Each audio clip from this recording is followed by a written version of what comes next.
ईश्वर की प्यारी संतानों के रूप में मेरे निज आत्मा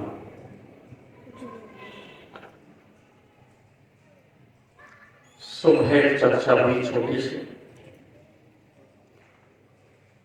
कर्म के विषय पुनः हम वापिस आते हैं, क्योंकि इसी के आसपास आपका जीवन विकसित होता है, विकासमान होता है और नीचे की ओर, रसातल की ओर, विनाश की ओर ही जाता है। पहले तो एक बात मैं कहना चाहता हूँ, विज्ञान की दृष्टि से और धर्म की दृष्टि से भी सुनने की कला अपने आप में एक बहुत बड़ी कला है। सुनने से पहले यदि सुनने की कला विकसित नहीं होती तो यह एक बीमारी है, एक रुग्णता है, एक व्यर्थ का तर्क और वितर्क का जाल आपके अंदर पैदा होकर के अहंकार केंद्रित करता है। सुनने की कला यदि हो तो थोड़ा ही सुनना सार्थक होता है। सूचनात् सूत्रम, थोड़ी सी सूचना मिल जाए और वह श्रुति आपके जीवन में प्रकाश फैलाए। अन्यथा आप ये जो भोजन किए जा रहे हो बचपन से लेकर के अब तक, ये जो मनोरंजन किए जा रहे हो, दूसरों के बासी विचारों को चाट करके अपना पेट भर रहे हो, बुद्धि भर रहे हो, इसको इंटेलेक्चुअल कॉन्स्टिपेशन कहते हैं। ये बौद्धिक कवच है और इससे इतना अहंकार विकसित हो गया है कि लगभग हर आदमी ऐसा समझने लगा सुनते सुनते कि जान तो लिया, पढ़ लिया तो जान लिया, सुन लिया तो जान लिया, देख लिया तो जान लिया। ये जानने की कला नहीं है। इससे लाभ बहुत कम शायद, लेकिन क्षति बहुत अधिक है। भगवान पतंजलि ने इस संदर्भ में बड़ी सुंदर बात कही। दृष्टानुसर्गी विषय विकृष्ण सावशिका संजा वैराग्यम, वो कुछ और ही कहना चाहते हैं। इस पढ़ने को, देखने को, सुनने को, इस वृत्ति को वो सब वृत्ति मानते हैं। 5 वृत्तियों में एक वृत्ति है कि आपका सुनने में रस है, जानने में नहीं, तो ये बहुत खतरनाक है। थोड़ा इस बात पर ध्यान दें। सुनने में रस है, जानने में रस नहीं, तो ये तुम्हारे लिए बहुत अधिक घातक है। फिर आप सुधारक तो बनोगे, लेकिन सम के ज्ञाता नहीं बनोगे। दूसरों पर दृष्टि तो रखोगे, लेकिन सम के अंधकार को देखने का साहस नहीं करोगे। और इस समाज में एक बहुत बड़ा दोष धीरे धीरे ऐसे प्रवेश कर गया है कि हम इस सुनने से जितने पतित हुए, शायद ना सुनते तो हम अच्छे होते। सभी कुछ सुनने जैसा नहीं और सभी कुछ सुनाने जैसा भी नहीं, ये बात भी समझनी चाहिए। यदि एक साइंस का स्टूडेंट है और मैं मेडिकल साइंस की बात करूं, वो टेक्नोलॉजी का विद्यार्थी है, तो उसके लिए यूजलेस है।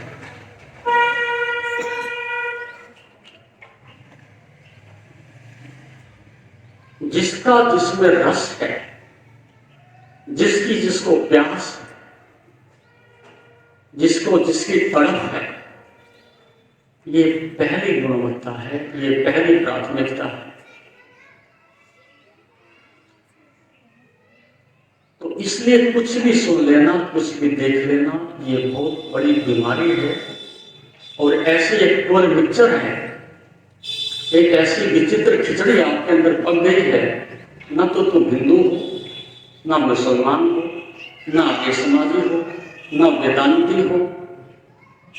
एक विचित्र सा जोड़ तुम्हारे अंदर दसों दिशाओं से आकर के पैदा होता है। शुद्धतम आप में कुछ बचा है, इसको बुराई मत समझना। एक धारा से क्या तुम जुड़े हो? क्या एक रस के साथ आप एक रस हो? क्या तुम्हारे अंदर कोई तारतम्यता है? जो स्वर सुबह उठाता वही स्वर सायंकाल तक गूंजा। जिस स्वर को रात को लेकर के सोए थे, क्या सुबह आंख खुलते उस स्वर में आप हो?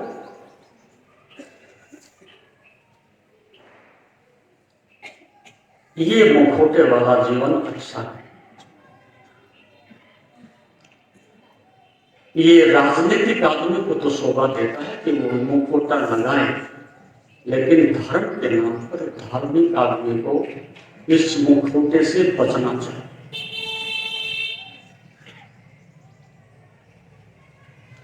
और हम सब इस संदर्भ में अपने जीवन की मौलिकता को, उस ओरिजिनल फेस को, उस वास्तविक चेहरे को, उस कुंवारेपन को जिसको लेकर के आपने जन्म लिया था, ऐसा पोत डाला जैसे रामलीला के नाटककार तरह तरह की पोशाक, तरह तरह के लिपापोती करके सब बिगाड़ते थे। बड़े सुंदर थे आप, बड़े सरल थे आप, बड़े सहज थे आप, और अहंकार से बहुत दूर थे आप। लेकिन इस यात्रा के साथ धूल जमती गई, व्यर्थ के विचारों की, व्यर्थ के दृश्यों की, व्यर्थ के सिद्धांतों की, व्यर्थ के तथाकथित धर्म की, व्यर्थ की शिक्षा की, व्यर्थ की राजनीति की। ये सब कबाड़ कचरा तुम्हारे इकट्ठा, सारी भीड़ संसार की तुम्हारे अंदर। और फिर आप सत्य की बात भी करो, धर्म की बात भी करो, जबकि वेद का ऋषि ये कहता है कि सत्य उसे मिलता है जो अकेला होने को राजी है, जो इस भीड़ से और बाहर के बासी भोजन से अपनी पीठ फेरता है, जो स्वयं अपने उस मौलिक परम सत्य को जानने को, उसकी कीमत चुकाने को राजी है। केवल उन्हीं के लिए सत्य है। चुरश्चधारा जो उपनिषद का ऋषि कहता है, वो चूरे की धार कहता क्यों है? क्योंकि अहंकार का कटना आसान नहीं। इस समाज की भ्रांतियां, परंपराएं, ये वृत्तियां, इसका हटना आसान नहीं। आप ही सोचो, आपकी 10 इंद्रियों में एक इंद्रिय ऐसी है जो बराबर 24 घंटे क्रियाशील रहती है, सतत खुली रहती है। कौन सी है वह इंद्रिय? उसे आप बंद नहीं कर सकते। क्यों बच्चों? एक इंद्रिय आपकी ऐसी है जो 24 घंटे खुली रहती है। क्या बताओ?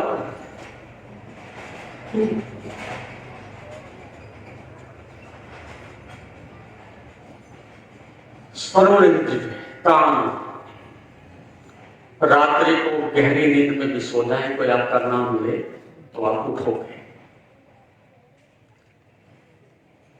यहां से मनुष्य का इतिहास, ये समाज, ये विज्ञान, ये भाषा, ये धर्म, ये संस्कृति, ये वेद, ये श्रुति, सबका जन्म इस कान के माध्यम से होता है। यदि आप जन्म से बधिर होते तो क्या होते? न कोई नाम होता, न कोई दर्शन होता, न कोई धर्म होता, न कोई भाषा होती। आप एक गाय और भैंस की तरह से खड़े रहते। इस एक द्वार में आपकी संभावनाओं को, आपके होने को इतना अधिक विकसित कर दिया है कि जिसका नाम ही हमने श्रुति रख दिया और श्रुति का अर्थ ये नहीं होता जो आप सुन रहे हो, ये तो व्यर्थ के भगवान से अधिक है। श्रुति का अर्थ है जो अंदर आपको जागृत करे, जो आपको सत्य की ओर अभिमुख करे, जो आपको स्वयं को जानने के लिए एक प्यास जगाए। सारा चक्रवर्ती राज भी जाता हो तो मैं सत्य के लिए सब देने को राजी हूं, ऐसा वैराग जगता हो तो श्रुति है। अन्यथा एक शाब्दिक व्यायाम हो, एक शाब्दिक जंजाल, एक शब्दों का, शास्त्रों का, वृत्तियों का जमघट और बिना फिल्टर किए सीधा आप इसको निगल रहे।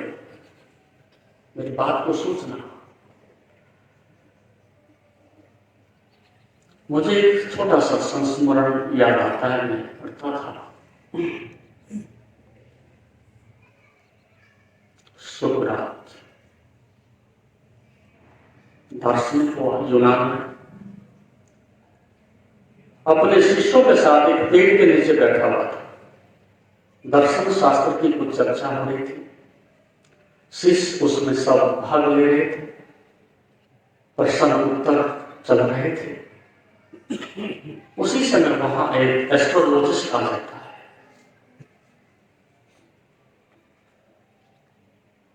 ज्योतिष शास्त्र का ज्ञाता था और वो बड़े वैभव से, बड़े प्रभावशाली ढंग से, बड़े मार्मिक भाषा से आते ही कहते, सुनो ये तुम क्या चर्चा करते हो, इसमें कुछ नहीं रखा।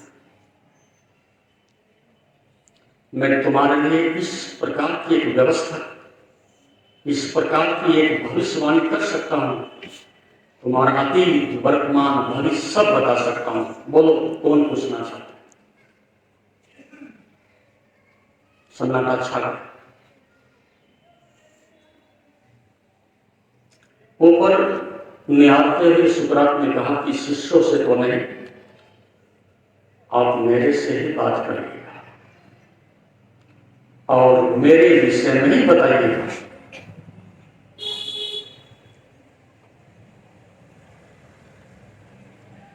उसने कहा मेरी फीस बहुत महंगी है। बोले चिंता मत कर, फीस दी जाएगी, आप स्पष्ट करिएगा, निसंकोच करिएगा। उसने कहा कि पहली घोषणा आपके विषय में मेरी यह है कि आपकी सिर की बनावट को देख करके मैं कह सकता हूं आप सत्ता विरोधी हो,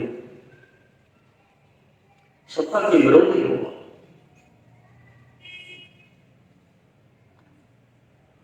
और सुकरात ने कभी किसी प्रश्न का उत्तर नहीं दिया, प्रश्न पूछता था, विरोध नहीं करता था।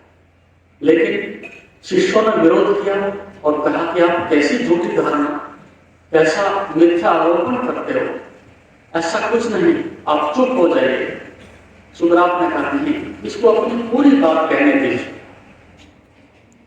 इसको अधिकार है अपनी बात कहने का। सुकरात ने कहा दूसरी घोषणा, उसने कहा कि तुम्हारी नाक को देख करके ऐसा लगता है कि तुम बहुत अहंकार केंद्रित हो, इगोइस्ट, बहुत अहंकार है। इस पर शिष्यों को और भी अधिक पीड़ा हुई। सुकरात ने कहा कोई बात नहीं, ठीक कहते हो, और आगे बढ़ो। उसने कहा तुम्हारी चीन को देख के, थोड़ी को देख करके मुझे पता लगा है कि आप बड़े लोभी भी हो। उसने कहा बहुत सुंदर, अतिश्रेष्ठ। अपने शिष्यों से कहा इसकी पूरी फीस दी जाए और इसको सम्मान सहित विदाई कर। फीस दे दी, चले गए। शिष्यों ने कहा एक बात तो बताओ गुरुदेव, इस प्रकार की बात है, आप इस यूनान के एक तरह के उगते हुए सूरज हैं और आपकी बात संसार में सुनी जाती है, पढ़ी जाती है, मानी जाती है। ये चलता फिरता आदमी इस तरह की बातें कह गया, क्या इसमें कुछ सच्चाई है? उसने कहा आधी सच्चाई, आधी बात ये ठीक कह रहा। बोले क्या अर्थ? बोले मैं कोई आत्मवेता नहीं, ब्रह्मवेता नहीं, दार्शनिक हूं। कभी कभी अहंकार मुझे पकड़ता है, कभी कभी लोभ भी पकड़ता है, कभी वासना भी पकड़ती है। लेकिन आधी बात इसलिए कहता हूं कि जब मेरे पास आकर के कोई भी विचार टकराता है तो मैं उसको आंखों से वापस नहीं लौटा सकता, मैं उसको मन से वापस नहीं लौटा सकता, मैं उसको विवेक तक आने देता हूं। और वो विवेक मेरे लिए फिल्टर का काम करता है, एक फिल्ट्रेशन का काम करता है, एक छलनी का काम करता है। वो विवेक से गुजरेगा तो ही आगे जा सकता है, अन्यथा मैं आगे नहीं जाने सकता। इसको सुनती, इसको सुनने की क्षमता कहते हैं कि आपके अंदर एक ऐसी छलनी हो, एक ऐसी प्रज्ञा और विवेक कि सभी कुछ अंदर जाने योग्य नहीं होता। और मजे की बात यह है कि कान एक ऐसी इंद्रिय है, आंख तो बंद भी कर लो, कान बंद नहीं होते। यदि मेरी बात क्षण भर में अंदर चली गई और मैं कहूं कि क्षण भर में वापस भी कर दो, तो दुनिया में ऐसा व्यक्ति भी ढूंढ कर आ सकते। सुनने में एक सेकंड लगता है और फिर हम कहें इसको वापस नहीं करते, तो इसका अर्थ है आप गुलाम हुए के दिन थे, आप ऐसा हुए, गुलाम हुए। आने का द्वार उसकी तो स्वतंत्रता, और आप वापस नहीं लौटा सकते, उसमें अपराधी। यही अज्ञान है। भगवान पतंजलि जो कह रहे हैं उस बात को समझने की कोशिश करें, सुने हुए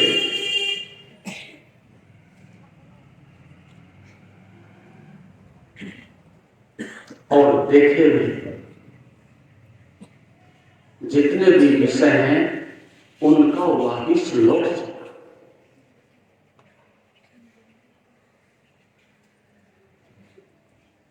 ये बयान, एक तो अवस्था ऐसी है कि अभी मेडिकल साइंस ऐसे आ गई है कि आपकी जितनी मेमोरी है वो सारी खोजी जा सकती है, समाप्त की जा सकती है। फिर आप अपना नाम भी नहीं बता सकोगे, आप और बदतर हो जाओगे।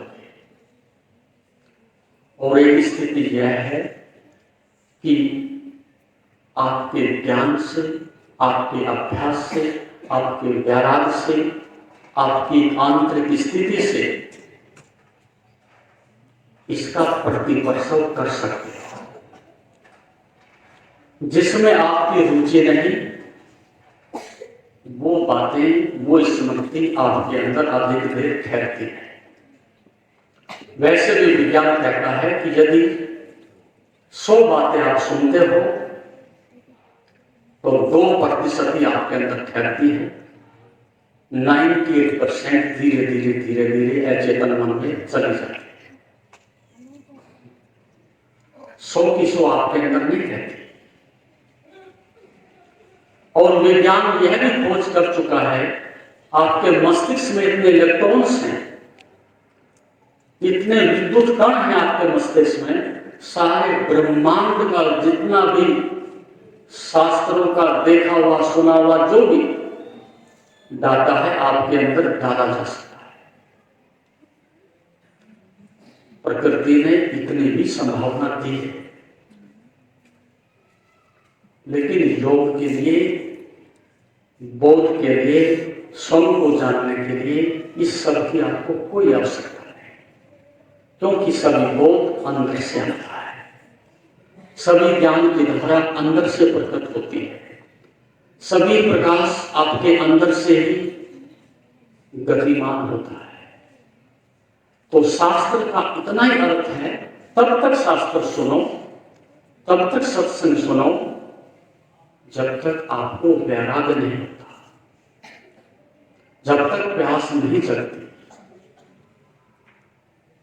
शास्त्र ने इतना कार्य कर दिया तो बहुत बड़ी उपलब्धि है। आप अपने घर वापस लौटने के लिए तैयार हो गए। शास्त्र से वैराग्य जग जाए, इसको पढ़ करके सुन करके, यहां तक शास्त्र ठीक है, लेकिन शास्त्र से सत्य भी मिल जाए, शास्त्र से समाधि भी मिल जाए, शास्त्र से मोक्ष भी हो जाए, इसके लिए स्वयं शास्त्र ही खंडन करते हैं। कहते हैं ये भ्रांति मत रखना, हम पड़ाव हैं, मंजिल नहीं है। हम नाव हैं, एक तट से दूसरे तट तक जाते हैं, लेकिन आगे की यात्रा तुम्हें स्वयं ही करनी है। तो शास्त्र को नाव की तरह से प्रयोग करिएगा, सिर पर तो रखते। यदि आपने इस किनारे से उस किनारे नाव को ले गए और फिर इतना धन्यवाद दें कि नाव को सिर पर रख करके रेगिस्तान में घूमने लगे कि तेरा बड़ा धन्यवाद यहां तक पहुंचा दिया, तो ये मूर्खता है। तो इतना कम से कम देखें जिससे आपके अंदर केवल होश जगता, जागरण आता, प्यास जगती हो। इतना कम से कम सुने जितने से केवल आपके अंदर तड़प पैदा होती हो। इसके आगे बंद। और जब तक इस बात के प्रति ईमानदार नहीं होते, आप एक व्यर्थ का बासी भोजन, एक बोझ, एक भीड़ अपने अंदर इकट्ठी कर रहे हो, और फिर जैसे जानवर भूसा खा लेता है और फिर बैठ करके जुगाली करता है, आप और कुछ नहीं करते। यदि अपने प्रति ईमानदार हो तो देखिएगा, अब तक जो भी आपने देखा है, सुना है, पढ़ा है, केवल भूसे की तरह से जुगाली करने के अलावा कुछ नहीं करते। ये जुगाली है। और फिर उसको हम वोमिट कर देते हैं, जुगाली करके दूसरे के ऊपर छिड़कते हैं। पढ़ लिया अपने लिए नहीं, फिर दूसरे को सुनाओगे, फिर आप उपदेशक भी बनोगे, सुधारक भी बनोगे, अपने नहीं दूसरों के बनोगे। इससे समाज में बहुत अंधकार फैलता है। ऋषि ने तो यहां तक बात उपनिषदों में उठाई है कि यदि उपदेश भी देना है, उपदेश और प्रचारक में, सुधारक में अंतर होता है। उपदेश का अर्थ है मैंने जान लिया और अब मैं दूसरों के लिए इशारा करूंगा। उपदेशक का अर्थ ये है मैं उस सानिध्य में, उस निकटता में, उस प्रभु की मैंने प्रसाद ग्रहण किया है, ये सुगंध दूसरों तक भी पहुंच जाए, उसकी करुणा है, अहंकार नहीं। हम अहंकार के साथ दूसरों को सुधारना चाहते हैं, ये इसको सुधारक कहते हैं। और एक ने पा लिया है, इसके बाद करुणा जग गई है, ये प्रसाद दूसरों तक भी पहुंचा है, ये करुणा है। न उसे पैसा चाहिए, न सम्मान चाहिए, न पद चाहिए, उसकी करुणा उसको वहां ले आती है। तो उपनिषद में ऐसा भी वर्णन आता है, विद्वान है कि ऋषि अपने पुत्र को या शिष्य को ही उपदेश दे। क्यों कहा ऐसा? पात्रता को देख करके, प्यास को देख करके, तड़प को देख करके ऐसा कहा। जो निकटतम है पहले उसके लिए प्रकाश की व्यवस्था होनी चाहिए, जहां अधिक संभावना है उसके लिए काम होना चाहिए। और स्वामी विवेकानंद ने अपने जीवन के अंतिम क्षणों में कहा था कि मैं अमेरिका घूमता रहा, भारत घूमता रहा और चारों दिशाओं में कार्य करता रहा और मेरी शक्ति, समय सब बिखर गया। काश मुझे भारत से मुझे 100 युवक मिल जाते जिनमें प्यास होती, तड़प होती और मैं उन्हीं के लिए काम करता तो ये सार्थक होता।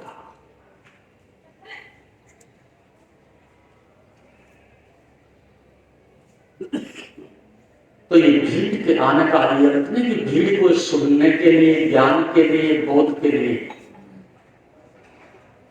ये तड़प होनी चाहिए, ये वैराग होना चाहिए, ये प्यास होनी चाहिए, ये एक परंपरा नहीं होनी चाहिए।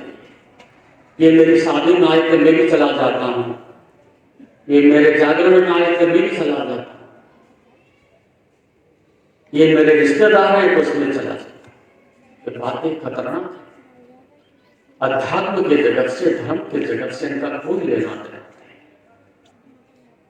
आप आओ तो अपने पैरों से आओ, बैसाखी पढ़ने। आप आओ तो अपने दीवानगी से आओ, एक तड़प से आओ, एक चिंगारी लेकर के आओ। यदि महीना 20 दिन आपको भोजन ना दें तो आपके जो भी सपने होंगे वो भोजन के होंगे, जो भी आपकी दृष्टि होगी भोजन की होगी, जो भी आप सुनेंगे उसमें भोजन होगा, और चारों तरफ से आपको भूख और भोजन ही दिखाई देगा। कई लोग व्रत रख लेते हैं और फिर फंसते हैं, सुबह ठीक होता है, सायंकाल आते आते मन जुगाली करता है, थोड़ी चाय पी ले, थोड़े फल खा ले, थोड़ा भोजन कर ले। आपके संकल्प करने से आप संकल्पवान नहीं होते जब तक कि आपके अंदर उसे पूरा करने के लिए ये तड़प नहीं होती, ये प्यास नहीं होती। एक छोटी सी कहानी में बात समाप्त करता हूं। ऐसा एक मुसलमान दर्जी, अपने क्षेत्र का प्रसिद्ध दर्जी, दूर दूर से अमीर आदमियों से अपनी पोशाक सिलवाते। फिर वो बीमार हुआ, वो इतना बीमार हुआ कि मरणासन हो गया। और रात्रि को बिस्तर में पड़ा पड़ा सोच रहा है, विचार रहा है, यह अल्लाह, हे खुदा, एक बार मुझे अवसर तो दे दे, मैंने बड़े गुनाह किए, बड़े पाप किए। लेकिन ऐसा कुछ हुआ नहीं, वो मर गया, सपने में मर गया। मरने के बाद जैसे उनकी रस्म रिवाज होती है, उनको कब्रिस्तान में ले जाकर के जब नीचे दफना रहे थे तो उसने देखा कि उसकी कब्र के चारों तरफ बहुत सारी झंडियां लगी हुई हैं, बहुत सारी रंगीन झंडियां लगी हुई। उसने फरिश्ते से पूछा कि ये क्या है, इतनी झंडियां लगी हुई हैं, क्या मेरे स्वागत में लगी हुई है, क्या मेरे सम्मान में लगी हुई है? उसने कहा सम्मान में नहीं, स्वागत में नहीं, जितनी ये झंडियां हैं इतने लोगों का आपने कपड़ा चुराया है, इतने लोगों को धोखा दिया है, उनकी जेब काटी है और पैसे भी लिए हैं, आप गुनाहगार हो और नरक में जाओगे। वो घबरा देख करके, झंडियां बहुत थी और बहुत लोगों का कपड़ा उसने काटा हुआ था। उसने कहा, हे अल्लाह, रहम कर, इतनी बड़ी सजा मत। फिर हर बना में उसकी आंखें खुल गई और कहानी कहती है स्वस्थ भी हो गया। इस बात का उसने तौबा भी की, प्रायश्चित भी किया कि अब आगे से लोगों का कपड़ा नहीं चुराऊंगा, अब ये कैंची नहीं चलाऊंगा। ऐसे दुकान पर आया, अपने 2 शागिर्द रखे हुए थे, पूछताछ, उनसे कहा भाई मेरी मदद करो और एक समस्या है मेरी, जब भी कपड़ा आता है और बेशकीमती कपड़ा आता है, मेरी कैंची उसकी तरफ को चलती है, तो मैं पता है मैं चुरा लेता हूं। जब भी मैं कपड़ा काटने के लिए कैंची चलाऊं तो आप तत्काल मुझे याद दिलाना, कहना उस्ताद झंडी, उस्ताद झंडी, याद दिलाना। बोले आज क्या है इसका? बोले आज तो मत पूछो, बस ये नहीं था तो मेरी भी मदद करना, याद दिलाना की झंडी। फिर चौथे दिन वहां के जो गवर्नर थे उनकी एक अचकन बनने के लिए कपड़ा आया, बिलायती कपड़ा था, और उसकी जीभ में लहराई, मन में लोभ जगा, दाएं बाएं देखा, कपड़ा उठाया और कैंची से उसने काटना आरंभ कर दिया। तब वो शागिर्द चीखे, उस्ताद झंडी। बोला बदमाशों चुप रहो, बहुत होगी झंडी, जितनी लगी है थोड़ी एक और लग जाएगी, इसको तो मैं काटूंगा। ये सबकी कहानी। आप छोटे मोटे संकल्प ले लेते हो, ये नहीं करूंगा, झूठ नहीं बोलूंगा, चोरी नहीं करूंगा, वासना नहीं करूंगा, ऐसा नहीं करूंगा, वैसा नहीं करूंगा, लेकिन ये झंडी ऐसी बढ़ती जा रही है। ऐसी मूर्छा में पुण्य का प्रसाद नहीं मिलता, ऐसी मूर्छा में धर्म का जागरण नहीं होता, ऐसी मूर्छा में योग से आपका अंतःकरण नहीं जुड़ता। ये थोड़ा कड़वा तो है, लेकिन ये औषधि है, ये आपके काम आ सकती है। इसलिए मैंने सुबह कहा था 4 प्रकार के काम। एक वो तो देख रहे हैं, और सब भोजन सीधे पैर सहित अंदर आ रहा है, उसमें ना विवेक, ना समझ, न कोई प्रज्ञा, न कोई मना करने वाला, सब अंदर आ रहा है। आप टेलीविजन देखते हो, देखना बड़ा आसान है, लेकिन वो सारी चीजें अंदर जा रही है। दृश्य देखते हो, बातें करते हो, सुनते हो, सब विषाक्त भोजन आपके अंदर जा रहा है। इसलिए अशांति है, इसलिए दुख और पीड़ा है, संताप है, कि भीड़ इतनी इकट्ठी हो गई कि आप धीरे धीरे खोते चले गए। आप कहीं भी नहीं पाओगे अपने को, पड़ोसी होंगे, मित्र होंगे, शत्रु होंगे, हिंदुस्तान होगा, लेकिन अपने भीतर आप किसी कोने में कहीं पर भी नहीं होंगे। इस होने को वैराग कहते हैं। अब मैं तृप्त हो गया इस व्यर्थता से, इस पागलपन से, इस मूर्छा से और इस उधार भोजन से मुझे कोई लेना देना नहीं। इसको उठा के बंद कर दो, रख दो। इसलिए अध्यात्म के लिए, ध्यान के लिए मौन और एकांत की आवश्यकता पहले पड़ाव में जरूरी है।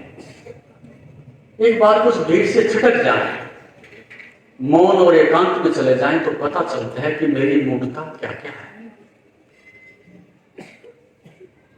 भीड़ में कुछ पता नहीं चलता, सभी मालिक हैं यहाँ तो, लेकिन अकेले खड़े होने के बाद पता चलता है कि मैं मालिक हूं या मेरी वृत्तियां मालिक है, मेरा मन मालिक है कि मैं मालिक हूं। और संसार में 2 ही तरह के आदमी, याद रखना, या तो आप मालिक हो सकते हो या आप गुलाम हो सकते हो, तीसरे नहीं हो सकते। एक अर्थ में हम सब गुलाम हैं। मालिक होना बहुत बड़ी बात है।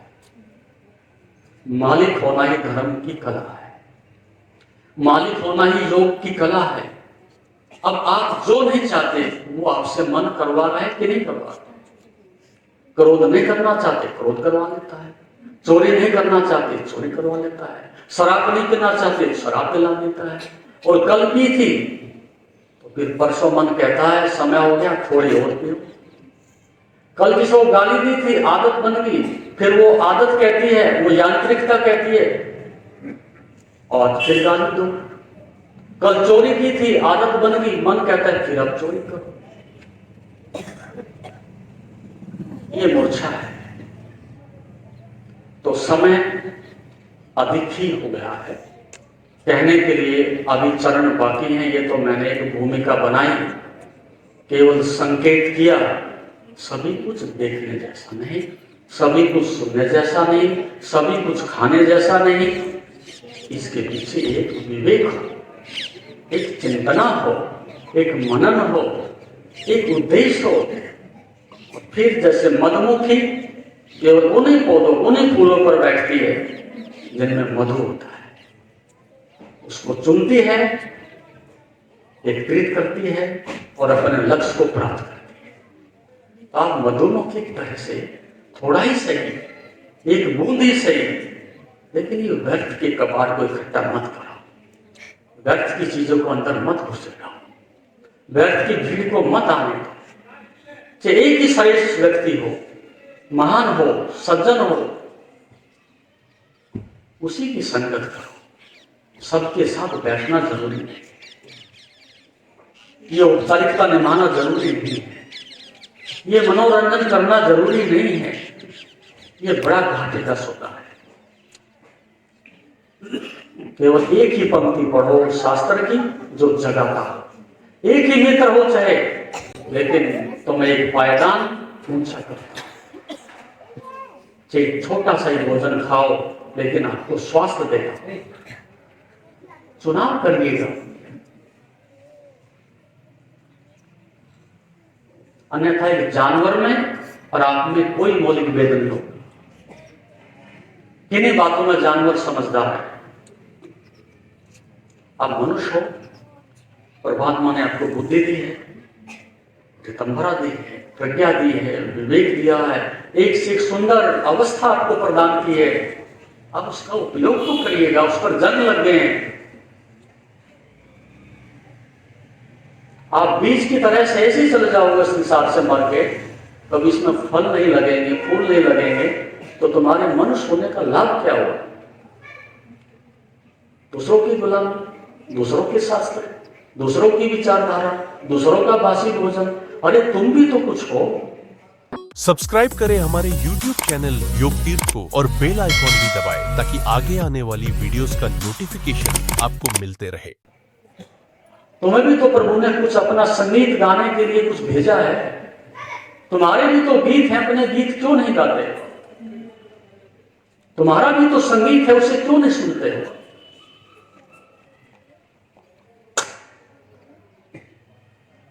अपने संगीत को तलाशो, अपने जीवन के स्रोत को ढूंढो और अपने घर वापसी करो, तो जीवन सार्थक है। ओम शांति। जैसा कि आप जानते हैं, शरीर को स्वस्थ और मन को शांत बनाने के लिए योग ही एकमात्र साधन है। जीवन को योगमय बनाने के लिए व योग दर्शन के मर्म को आत्मसात करने हेतु गुरुदेव के आशीर्वचनों को श्रवण करें। उनके द्वारा दिया गया मार्गदर्शन आपके जीवन में सकारात्मक बदलाव लाएगा। अगर आप पतंजलि योग दर्शन सीखना चाहते हैं और इस प्राचीन ज्ञान को अपने जीवन में शामिल करना चाहते हैं, तो हमसे संपर्क करें। हमारे योग सत्र न केवल आपके शरीर को स्वस्थ बनाएंगे, बल्कि आपके मन और आत्मा को भी संतुलित करेंगे। अधिक जानकारी के लिए हमें नीचे दिए गए विवरणों पर संपर्क करें। हमारे साथ इस योग यात्रा की शुरुआत करें और अपने जीवन को शांति और सकारात्मक ऊर्जा से भरें। धन्यवाद। आपका दिन शुभ हो। ओम नमस्ते।